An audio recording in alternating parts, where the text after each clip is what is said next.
അളയ എനിക്ക് നിന്നോട് ഒരു കാര്യം പറയാനുണ്ട്. പറ.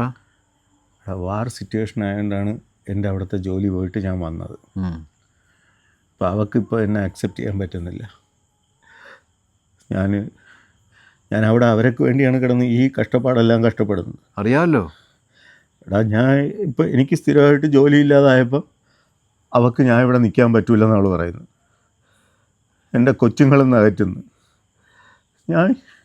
ഞാൻ ഇത്രയും കാലം അവർക്ക് വേണ്ടി കഷ്ടപ്പെട്ടിട്ട് ഇപ്പം ജോലി കളഞ്ഞല്ല കയ്യിൽ നിന്ന് പോയി. ഇപ്പോൾ വന്നപ്പോൾ അവൾക്ക് എന്നെ പറ്റൂലെന്ന്. ഇല്ല, എൻ്റെ മക്കൾക്ക് വേണ്ടി അവൾക്ക് വേണ്ടിയാണ് ഞാൻ ഇത്രയും കാലം ജീവിച്ചത്. എന്തായാലും ഞാനൊന്ന് സംസാരിച്ച് നോക്കട്ടെ. നീ സംസാരിച്ച് നോക്ക്. ഞാനെന്താ വേണം? നീ ടെൻഷൻ അടിക്കാതെ നമുക്ക് സെറ്റാക്കാം. ഞാനൊന്ന് സംസാരിച്ച് നോക്കട്ടെ. എടാ, ഗൾഫുകാരൻ്റെ ജീവിതം എന്നും ഇങ്ങനെയാണെടാ.